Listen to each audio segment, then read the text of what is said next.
Today we start our new lesson, which is Pythagoras theorem. Now we have already learnt in the lower classes about it. Let's very quickly revise it. What does Pythagoras theorem say?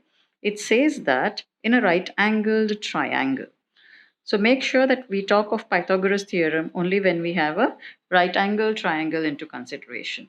So according to Pythagoras theorem, in a right angled triangle, if one angle, what is a right angle triangle? That is, one angle is 90 degrees and the other two angles are acute angle. Then it says that the biggest side square, that is the hypotenuse square, will be equal to the sum of squares of the remaining two sides. That is AB square plus BC square. This is basically the Pythagoras theorem. That is the biggest side square. In a right angle triangle, the biggest side is always the hypotenuse. So hypotenuse square, that is AC square, is equal to squares of the other two sides. When you add them up, should be equal to the hypotenuse square. So this is a basic Pythagoras theorem. Now, any three numbers which also follow this rule are called as Pythagorean triplets. So today we will see what are Pythagorean triplets. Let us say, for example, I have three numbers 5, 13 and 12, and I have to find out whether they are Pythagorean triplet or no. What do we mean by Pythagorean triplet is that it follows the principle of Pythagoras theorem, that is the biggest number, the square of the biggest number should be equal to the sum of squares of the other two numbers. Then these numbers are called as Pythagorean triplets. Or in other words, if you will construct a right angle or triangle using these three sides, it will form a right angled triangle. So let's find out how to do this. So first what we do is we decide which is the biggest side, or the biggest number is 13. Then what we say is the square of the biggest number. So biggest number square is nothing but 13 square, which is 169. Then what we do is sum of squares of other two numbers. Let's give it equation number 1. So we have, what are the other two numbers? 5 and 12. So 5 square plus 12 square. 5 square is 25. 12 square is 144. What we get is 169. Now you can see from the two equations, the biggest number square is equal to the sum of squares of the other two numbers, or in other words, 13 square is equal to 5 square plus 12 square. Therefore, 5, 13 and 12 are Pythagorean triplets. That means it follows Pythagoras theorem. So this is how you find out whether any three numbers are Pythagorean triplet or no. It is not always possible that you will get it as equal. That is why we never do it together. That is, we don't do it in one step, like 13 square is equal to 5 square plus 12 square and then prove 169 is equal to 169. This will be a wrong method. We do it one by one. That is, first we take the biggest number square and then we take the other two numbers square. Let's just take for an example, I have 3, 5 and 8. Right? Now, if I would have to follow this method, what I would have done is 8 square is equal to 3 square plus 5 square. So 64 is equal to 9 plus 25. And then I say 64, 24 plus 9 is 34. Then I say it is not equal, right? So this method goes wrong. In the beginning, we are saying it is equal. In the next statement, we are saying it is not equal. So in the very beginning, we are not sure whether the biggest square or the square of the biggest number will be equal to the sum of the squares of the other two numbers. That is why we never do it together. We do it one by one. So we take the biggest number, we find out the square, give it equation number 1. Then we find out the sum of the other two numbers and give it equation number 2. And if they are equal, then we write it this way, right? And then say they are Pythagorean triplets. If they are not equal, like for example, in this case, if I would have done it like I could have got 8 square is equal to 64, equation number 1, and 9 plus 25 as 34, equation number 2. Then what I will write here is that 8 square is not equal to 3 square plus 5 square. Therefore, 3, 5 and 8 are not Pythagorean triplets. So remember never to do it together in one step. Always do it in two steps. One is for the bigger number and second step is for the other two numbers. You square them and you find out if they are equal. Conclude it like this and say they are Pythagorean triplet. If they are not equal, then conclude it like that they are not equal, therefore they are not Pythagorean triplet. But always remember never to start it like this. This is a very wrong method to start.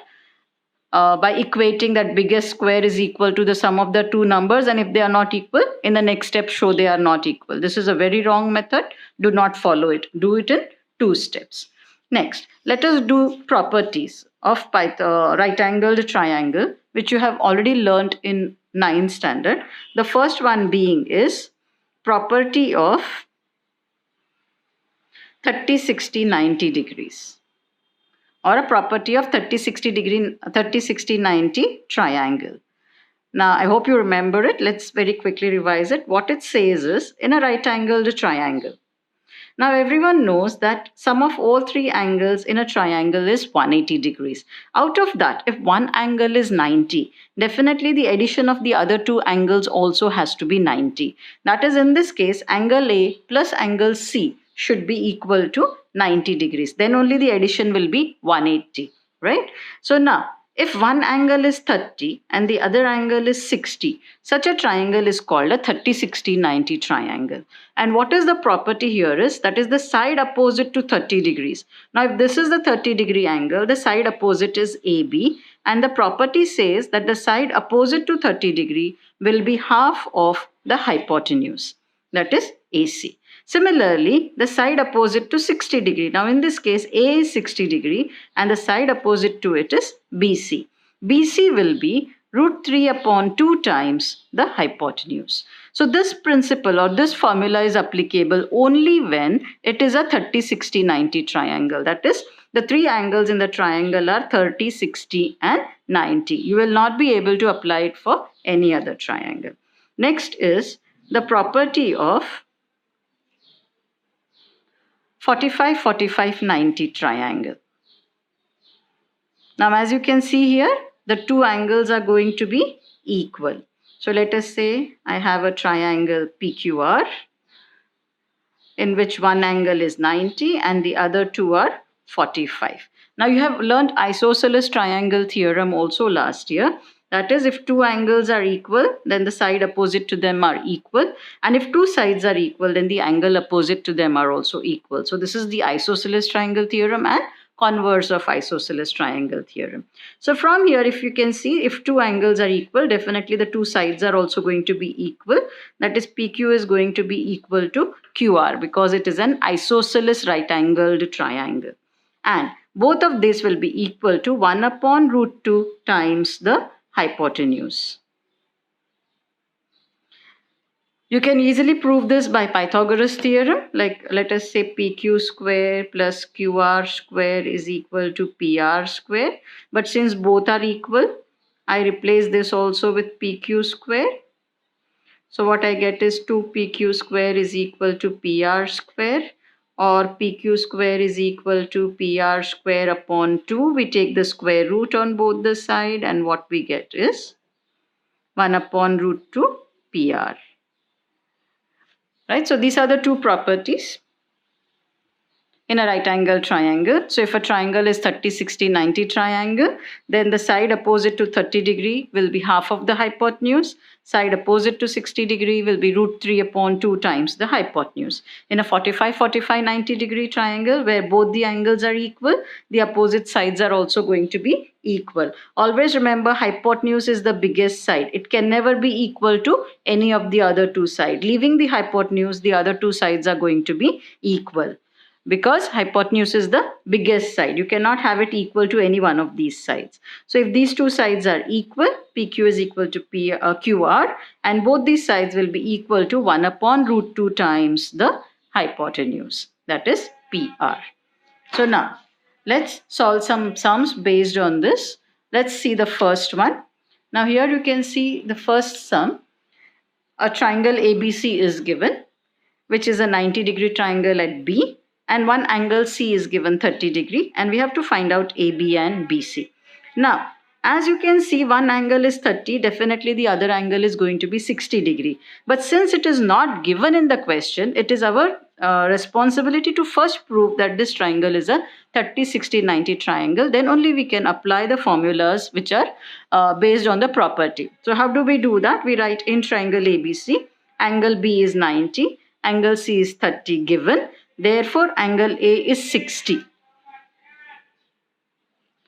As we all know, the sum of three angles in a triangle is 180. So if this is 90, this is 30. Total becomes 120. 180 minus 120 is 60 degrees. So we get angle A is 60. We can write the reason as remaining angle. You can see if one angle is 90, the other two addition also has to be 90. So what we conclude is triangle ABC is a 30, 60, 90 triangle. Now we can find out AB. AB is a side opposite to 30 degree. So we write AB as half of AC, that is side opposite to 30 degree. Substitute the value of AC, cancel it, and you will get the answer 8 units. Similarly BC. Now you can see BC is the side opposite to the 60 degree. So the formula will be root 3 upon 2 hypotenuse. Hypotenuse is given 16. We substitute in the formula. Now we can cancel 2 and 16 to get 8. So our answer is 8 root 3 units. So this is how we can use 30, 60, 90 triangle. Now in this case, you can see here in this triangle LMN, already the values are given 30 and 60. So we don't have to show that angle, any one angle is of what value, and therefore we conclude. Here we can directly say that triangle LMN is a 30, 60, 90 triangle because directly all the three angles are given. We have to find out ln. So here the hypotenuse is not given. We have to find out ln also. What is given is the side opposite to 60 degrees given. So what we will do is we will start with this value first. The one which was already given, we have to always start with that. So now the value of side opposite to 60 is given. So we will start with that. Mn, which is side opposite to 60, is root 3 upon 2 times the hypotenuse. We will always have to find the hypotenuse first, because once we get the hypotenuse, we know side opposite to 30 will be half of the hypotenuse. So to get this value, first we should know the hypotenuse. So for that we will be using side opposite to 60. Why are we using side opposite to 60? Because that is the value it is given in the question. Side opposite to 60 is given. So we always start with that. So Mn is root 3 upon 2 times the hypotenuse. Why? Because it is side opposite to 60 degree. Substitute the value of Mn here. And now when we take this fraction on the other side, it will become reciprocal, 2 upon root 3. Root 3 gets cancelled. What remains is 2 into 3 is 6 units. So we get ln as 6 units. Now we have the hypotenuse as 6 units. Once the hypotenuse is there, we can find out this side, which is side opposite to 30 degrees. And ln will be half of ln because it is the side opposite to 30 degrees. Substitute the value which you found out and you will get your answer. Right? Now let's go to another one question. We will use here property of 45, 45, 90. Now here again you can see triangle ABC is given, which is a right angle triangle, and two sides are given equal. We have to find out AC as well as AB. So first what we do is we have to show it is a 45, 45, 90 triangle because nowhere angles are mentioned. So how do we start is AB is given equal to BC. Right? Therefore, if two sides are equal, then definitely the opposite angles are also going to be equal. That is, angle A is equal to angle C. Why? By isosceles triangle theorem. Now, if one angle is 90 and we know the remaining two angles addition also has to be 90 and they are equal, then the value possible is only 45 and 45. So we conclude that angle A and angle C both are 45. So we get triangle ABC is a 45, 45, 90 triangle. Proving this is important because it carries marks in the board exams. So now we got AB, and this was already given that AB is equal to BC. So we get 4 units. So if BC is 4, then AB also becomes 4. Now we have to find out AC. And we know that BC is 1 upon root 2 AC, which is nothing but a property of the 45, 45, 90 triangle, which we just now saw. Substitute the value BC as 4. Take this root to that side. You will get your answer. Now we can have some applications also of finding out some missing sides using a combination of 30, 60, 90 and 45, 45, 90 triangle. Right? Now here the question says find BC. We have to find out this BC. Right? Now you can see this will be a 30, 60, 90 triangle and this will be a 45, 45, 90 triangle. So now one value is given 6 here, AD 6. So we always start with a triangle in which the value is given. Right? Now if this is 45, we know this angle is also going to be 45, right?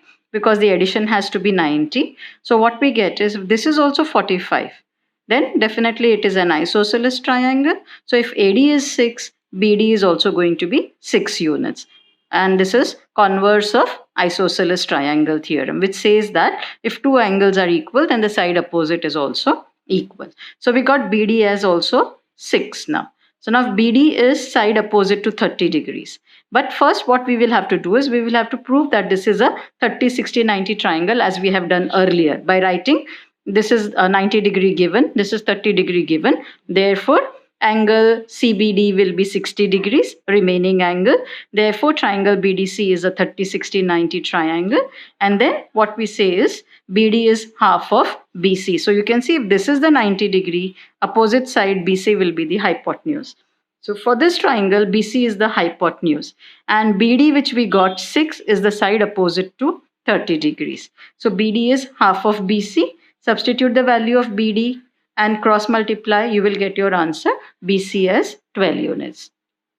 So you should always remember that if all the angles are mentioned, you can directly start that this triangle is a 30, 60, 90 or a 45, 45, 90. But if any angle is not mentioned, first you will have to prove that it is that particular type of a triangle before applying the formula based for that triangle, right? Let us go to one more question.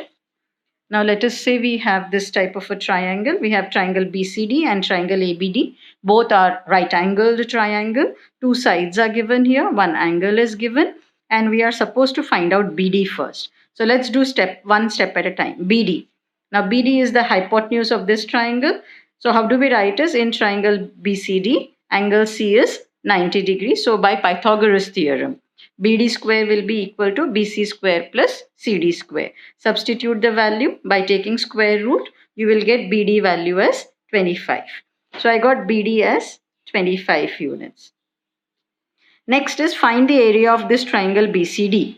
Now we know area of triangle formula is half base into height. Base is CD, height is BC. Both the values are given. So CD into BC, we substitute the value 20 and 15. Cancel 2 and 20. So 10 into 15 is 150 square units. We got the second part. Now third part is we have to find the area of this triangle. Now this is also a right angled triangle. We got the base 25, but we don't know the height. So first we will have to find out the height. Now for this, in this triangle, if one angle is 45, the second angle is also going to be 45. That is, if angle A is 45, angle ADB is also going to be 45. Now if these two are 45, definitely the sides are going to be equal by converse of isosceles triangle theorem. That means AB will be equal to BD, which will be 25 units. So we got AB also as 25 units. So we got the height, we got the base. Now using the half base into height formula, substituting the value and cancelling what is getting cancelled, we can get our final answer. So these are the type of questions in which 30, 60, 90 and 45, 45, 90 can be used to find out the missing sides, or even find out the areas of some of the triangles where one or two sides are given. So this is how we will be solving sums in the next class using these properties, that is 30, 60, 90, 45, 45, 90 and Pythagoras theorem. Thank you.